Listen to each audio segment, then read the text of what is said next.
Halo Sobat Edson, salam pintar. Jumpa lagi dengan Kak Mahdi, tutor fisika edson.ed. Dalam video kali ini, kita akan bahas vektor bagian yang ketiga.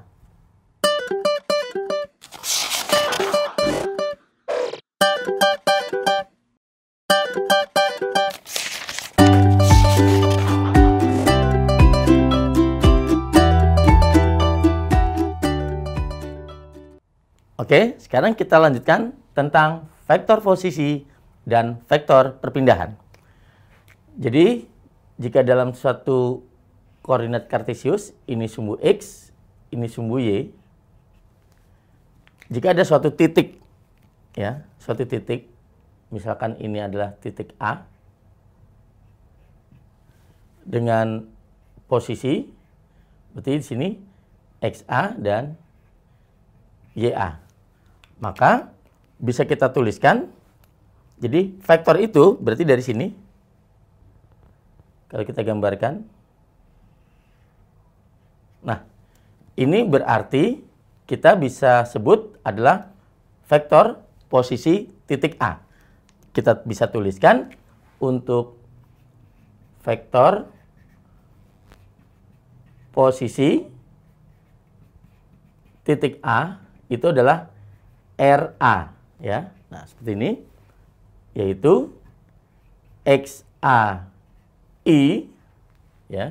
Ini hanya simbol sebagai vektor, ya, vektor satuan, ditambah YA itu sebagai J. Nah, itulah vektor posisi titik A.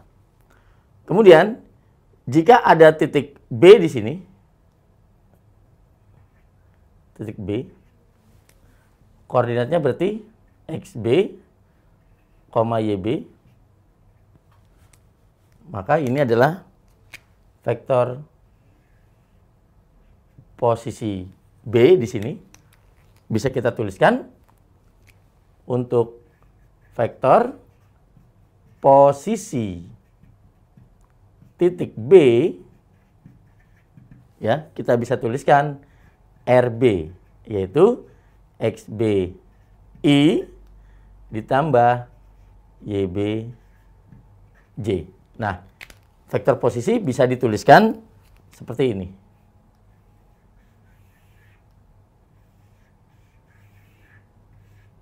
Sehingga bisa kita simpulkan untuk vektor posisi secara umum adalah R sama dengan XI ditambah YJ. Ini adalah vektor posisi suatu titik.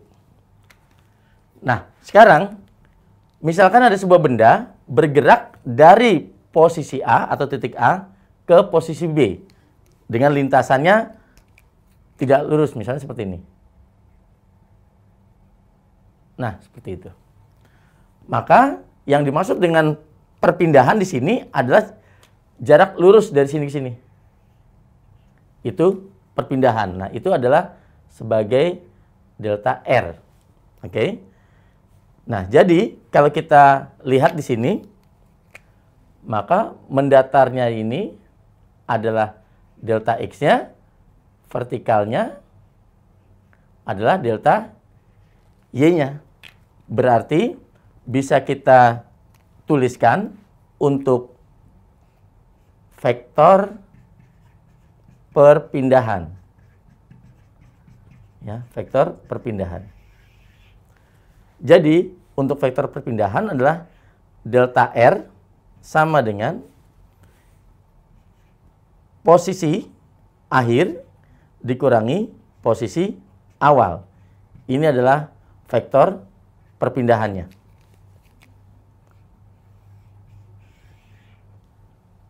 Nah, jika tadi partikel bergerak dari A ke B, berarti bisa kita tuliskan vektor perpindahan dari titik A ke B, bisa kita tuliskan adalah posisi B dikurangi posisi A secara vektor. Oke? Coba kita lihat contoh berikut ini. Jadi contohnya ya.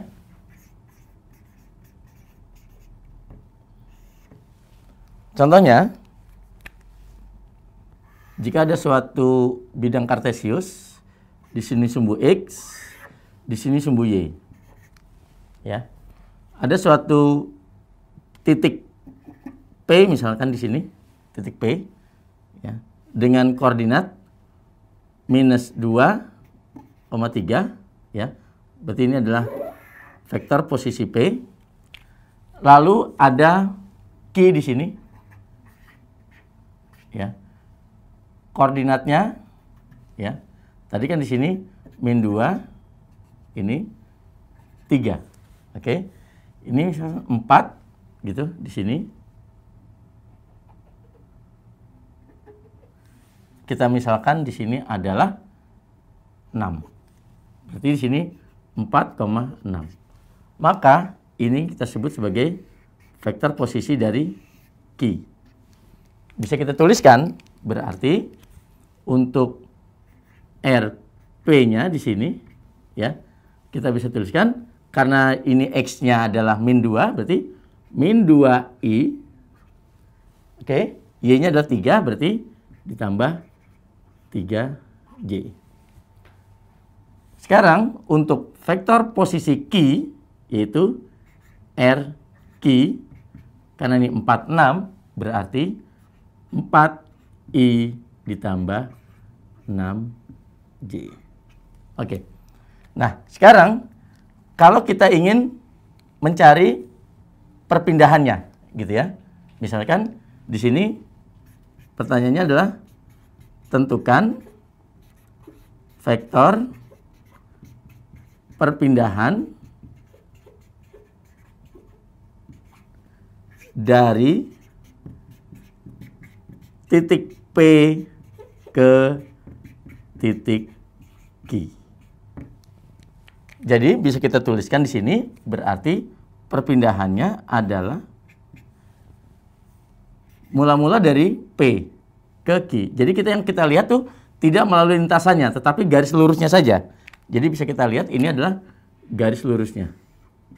Ini adalah delta R-nya. Berarti R Q dikurang RP.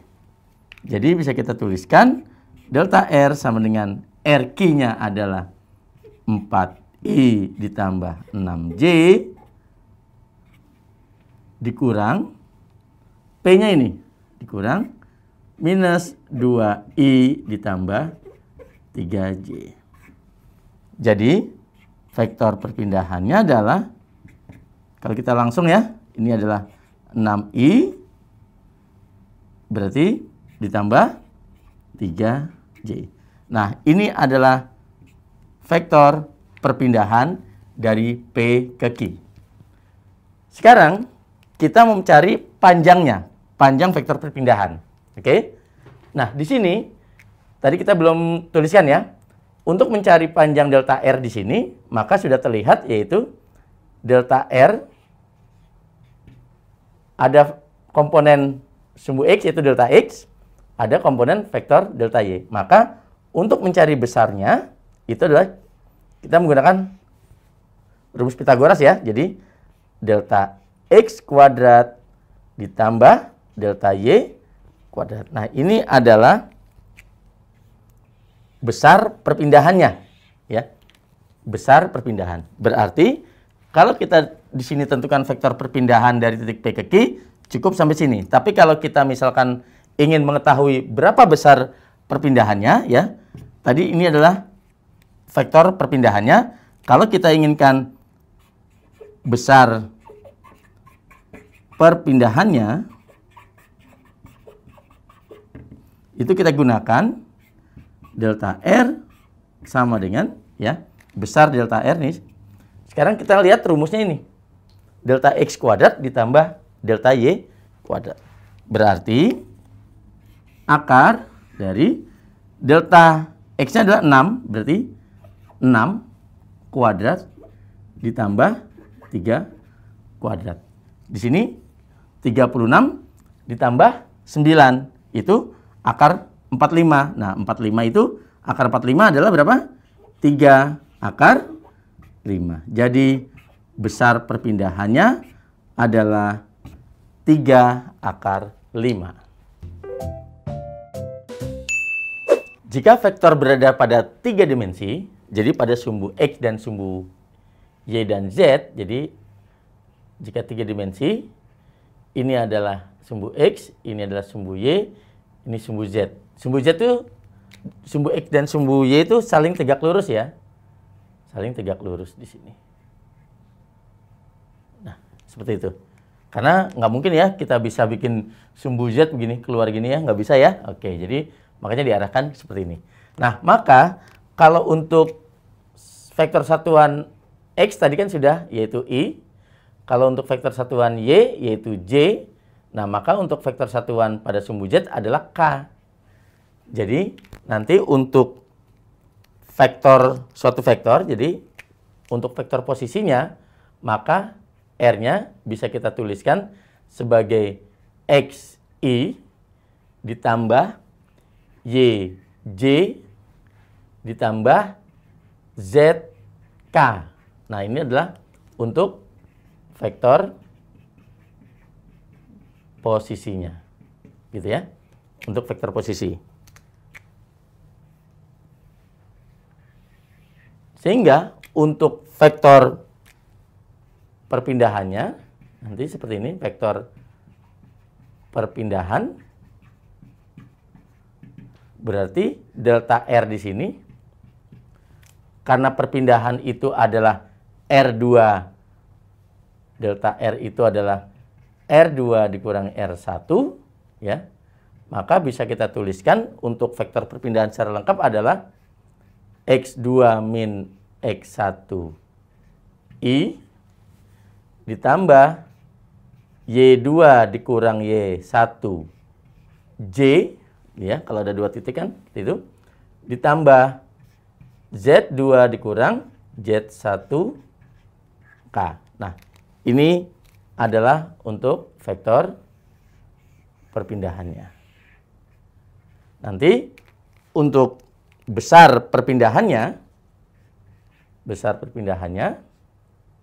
berarti akar dari di sini adalah berarti delta X ya, karena di sini adalah sama saja delta X, ini adalah delta Y, ini adalah delta Z. Maka di sini adalah delta X kuadrat ditambah delta Y kuadrat ditambah delta Z kuadrat. Nah, ini adalah besar perpindahannya. Oke. Sekarang kita lanjut ke contoh soal.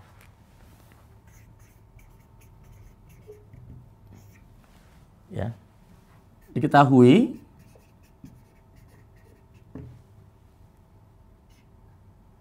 posisi ya,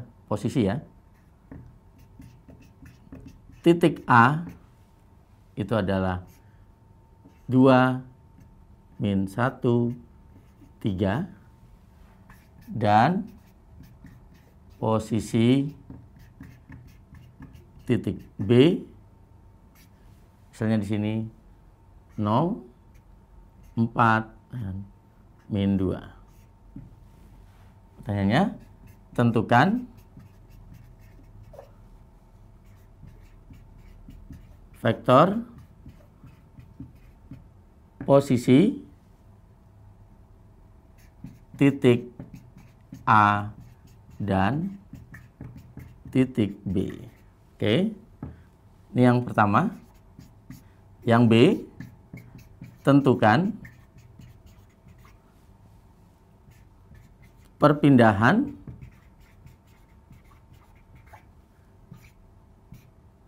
dari titik A ke titik B. Oke. Nah, berarti di sini bisa kita ketahui posisi titik A itu adalah 2 min 1 3, maka bisa kita tuliskan RA-nya di sini berarti 2I minus J ya, bertambah 3K. Oke. Sekarang untuk posisi titik B, maka RB. Berarti karena 0, berarti nggak perlu kita tuliskan 0I. Jadi langsung saja di sini 4J minus 2K. Nah, untuk kita jawab yang A, ya, tentukan vektor posisi, berarti delta, ini udah A ya, posisi, tentukan vektor posisi titik A dan titik B. Sudah ya, ini adalah A-nya. Sekarang untuk tentukan perpindahan dari titik A ke B, berarti itu adalah vektor perpindahannya. Untuk jawab yang B adalah vektor perpindahannya. Karena di sini dikatakan dari titik A ke B, berarti RB dikurang RA. Oke? Jadi untuk perpindahannya B dikurang A. Jadi bisa kita tuliskan 4J dikurang 2K dikurang 2I min J ditambah 3K. Ini akan kita dapatkan delta R sama dengan 4J. Di sini nggak ada J ya, berarti 4J dikurang 0J. Berarti ini adalah 4J saja. Kemudian min 2K dikurang 3K. Betul ya? Ini kan min sini 3, berarti jadi berapa? Min 5K. Di sini min 2I. Oke? Nah, biasanya kita tuliskan dalam bentuk susunan IJK. Jadi, min 2I plus 4J dikurang 5K. Min K. Min 5K gitu ya. Nah, ini adalah perpindahannya. Nah, kalau ditanya tentukan perpindahan, berarti kita akan mencari besarnya. Besarnya. Maka, kita akarkan. Ini adalah min 2I, maka min 2 kita kuadratkan, oke, ditambah 4 kita kuadratkan, ditambah min 5 kita kuadratkan. Maka akan kita dapatkan adalah ini 4 tambah 16 adalah 20, 20 ditambah 25. Berarti akar 45 adalah berapa? 3 akar 5. Jadi besar perpindahan dari titik A ke B adalah 3 akar 5. Oke Sobat Edson, sekian dulu video tentang vektor bagian yang ketiga. Sampai jumpa di video berikutnya dengan Kak Mahdi. Salam pintar. Sekian Sobat Edson untuk video pembelajaran hari ini. Sampai ketemu lagi di video belajar berikutnya. Jangan lupa aktifkan notifikasi untuk video terbaru kami ya. Sobat Edson juga bisa mengunjungi edson.id dan temukan ribuan video pembelajaran. Sampai jumpa Sobat Edson, salam pintar!